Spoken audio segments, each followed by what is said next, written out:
नाज़रीन इकराम अस्सलाम वालेकुम। हम वतन अज़ीज़ की तरफ अब आते हैं, जो गुज़श्ता कई दहाइयों से जहाँ एक तरफ दहशतगर्दी की लपेट में रहा है, वहाँ दूसरी तरफ हसासियत और एहसास महरूमी के नाम पर सियासी बाजीगर, आमिर और कौमियतों के दानिश्वर अपने अपने गुर आजमाने के लिए कोशां हैं।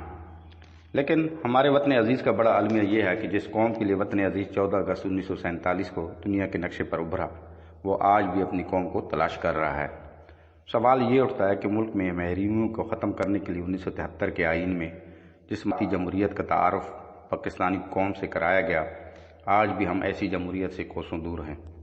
हम आज भी मुअस्सिर कौमी बयानी की तश्कील के लिए कोशां हैं, जिसमें हम कौम की सही सिमत का तयन करना चाहते हैं।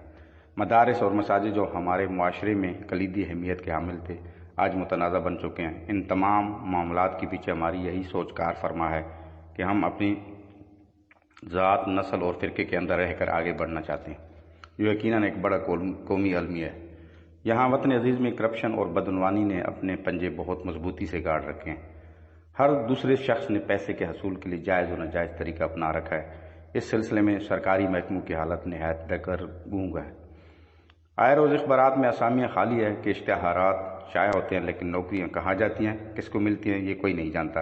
और ये आसामियाँ कैसे पुर होती हैं, वो आम लोगों की सोच से बाहर है। जबकि हसूल तालीम की लगन में कौम ने दौड़ लगा रखी है। हर कोई एक दूसरे से सबकत ले जाने की कोशिश में मगन है, मगर तबकाती तकसीम ने माशरे के एक बड़े तबके को इस मुकाबले में बहुत पीछे छोड़ दिया है। इसी तरह सफाई और पानी के निकास के नाकिस निज़ाम की तरफ आएँ तो जगह जगह गंद और कूड़ा करकट के ढेर लगे हुए हैं। गटरों में से पानी बाहर निकल रहा है और रिहायशियों को बहुत मुश्किलात का सामना करना पड़ रहा है। गटरों का पानी सड़कों पर आ चुका है, जिसकी वजह से नाकाबिले बर्दाश्त बू का हर जगह सामना, जिससे बहुत ही मोहलक बीमारियां भी जन्म ले रही हैं। इसी तरह बढ़ती हुई बेरोज़गारी खित्ते का अहम तरीन मसला है। बेरोज़गारी से कई दीगर अवामिल भी जन्म लेते हैं, जिनमें नौजवानों का मायूस होकर जराइम बिलखसूस चोरी और डकैती की जानिब राग़िब होना और दहशतगर्दों का आलाकार बन जाना काबिल तशवीश है।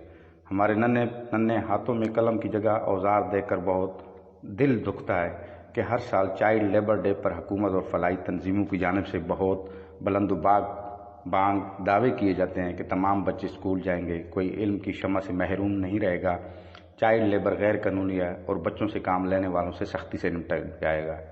मगर अमलन क्या होता है कि आज भी खेलने की उम्र में बच्चे कहीं अपने हाथों में फुटबॉल सिलाई कर रहे हैं, तो कहीं गर्म अंगारों में चूड़ियाँ झोंक रहे हैं, कहीं साइकिल और मोटरसाइकिल की मुरम्मतियों में लगे हुए हैं, तो कहीं गाड़ी वर्कशॉप्स और वॉशिंग पॉइंट्स पर गाड़ियों की मुरम्मती और धुलाई में मसरूफ़ होते हैं। ख्वाब देखने की उम्र में ही ये आंखें हसरत भरे ज़माने को तक रही होती हैं। अगर हम कुरान मजीद फुरकान हमीद का गौर से मुताला करें तो देखें कि अल्लाह ने औरत को कैसा आला अरफा और बेहतरीन मकाम अता किया है, लेकिन हमने फितरत के ख़िलाफ़ काम करके औरत को आज़ादी के नाम पर गैर मुस्लिमों के तौर तरीक़ों के मुताबिक मकाम देना शुरू किया है, जिससे औरत एक खिलौना बनकर रह गई है। वजह साफ ज़ाहिर है कि हम अपनी असल शनाख्त खो बैठे हैं, वो शनाख्त जो ज़िंदगी गुजारने में सबसे अहम किरदार अदा करती है। दूसरों की रवायात को अपनाते उनके रसूम व रिवाज की पैरवी करते करते हम अपनी अक़दार और अपनी पहचान से बहुत दूर आ चुके हैं। यही हमारी पस्ती की वजह भी बन रही है और ज़माने में हमारे ज़वाल का सबब भी। वमा अलैना इल्लल बलाग।